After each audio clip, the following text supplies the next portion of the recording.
नमस्कार। अभी हाल में ही नेपाल में काठमांडू से चलकर पोखरा इंटरनेशनल एयरपोर्ट जाने वाली येती एयरलाइंस की फ्लाइट नंबर 691 लैंडिंग से ठीक पहले हादसे का शिकार हो गई।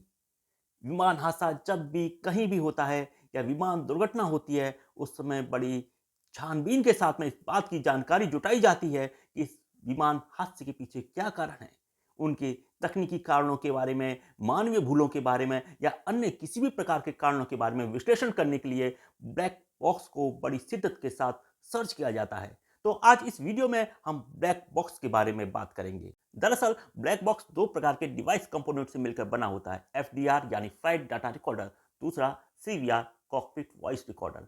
कॉकपिट वॉइस रिकॉर्डर होता है वो प्लेन की जो केबिन होती है उसके अंदर कई जगह माइक्स लगे होते हैं और कई जगह उनके जो कंपोनेंट्स लगे हुए होते हैं जिसके द्वारा पायलट्स के बीच में क्या बातचीत हो रही है, क्या कमांड्स दिए जा रहे हैं और एटीसी से संपर्क जो हो रहा है उसके बारे में भी तमाम प्रकार की सूचनाओं को वो स्टोर करता है। केबिन क्रू के साथ में क्या संपर्क हो रहा है, क्या निर्देश दिए जा रहे हैं, इन तमाम चीज़ों के बारे में कॉकपिट वॉइस रिकॉर्डर अपने आप में इंफॉर्मेशन रिकॉर्ड करता है।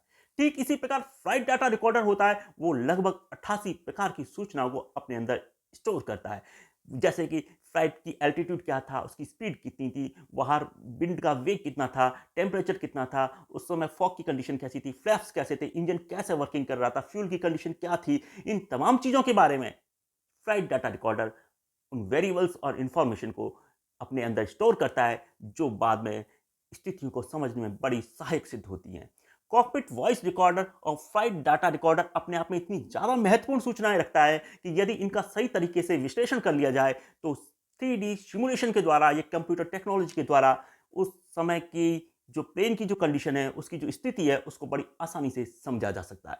यहाँ पर एक चीज़ समझ लेना बहुत ज़रूरी है कि जो ब्लैक बॉक्स होता है, वो दरअसल ब्लैक कलर का नहीं होता है, ये नारंगी कलर का होता है और नारंगी कलर का इसलिए होता है ताकि बड़ी आसानी से इसको पहचाना जा सके। मिट्टी में, धूल में, कीचड़ में जिस भी प्रकार पानी में, कहीं पर भी इसको बड़ी आसानी से देखा जा सकता है। ब्लैक बॉक्स को प्लेन के अंदर इस प्रकार स्थापित किया जाता है जहाँ इसको कम से कम नुकसान हो सके और दूसरी बात, ये फायर प्रूफ होता है, आग का इस पर प्रभाव नहीं पड़ता है। इसको इस प्रकार की धातु से बनाया जाता है जहाँ पर ये फायर का इस पे इम्पैक्ट नहीं होता है। दूसरी बात, पानी के संपर्क में आने पर भी इस पर कोई प्रभाव नहीं पड़ता। यानी कि ये कई दफ़े ऐसा होता है कि जो प्लेन हादसे होते हैं, वो प्लेन क्रैशेस होते हैं, वो समुद्र में हो जाते हैं। ऐसी कंडीशन में जो ब्लैक बॉक्स होता है, वो समुद्र में पानी के अंदर चला जाता है। वहाँ पर ये अंडर वाटर लोकेटर के द्वारा अपने अल्ट्रासोनिक सिग्नल्स को प्रेषित करता रहता है, ट्रांसमिट करता रहता है, जिसको इन्वेस्टिगेशन टीम अपने मशीन्स के द्वारा ग्रैब करके बड़ी आसानी से उस पर्टिकुलर लोकेशन तक पहुंच सकती है।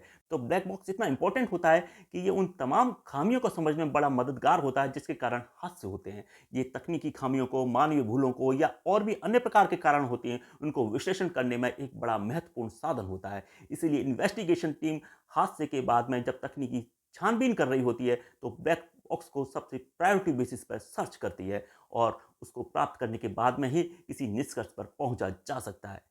तो उम्मीद करता हूं कि ब्लैक बॉक्स से संबंधित ये जानकारी आपको आकर्षक और ज्ञानवर्धक लगी होगी। अपने मित्रों को भी शेयर कीजिएगा, सब्सक्राइब कीजिएगा। शुक्रिया।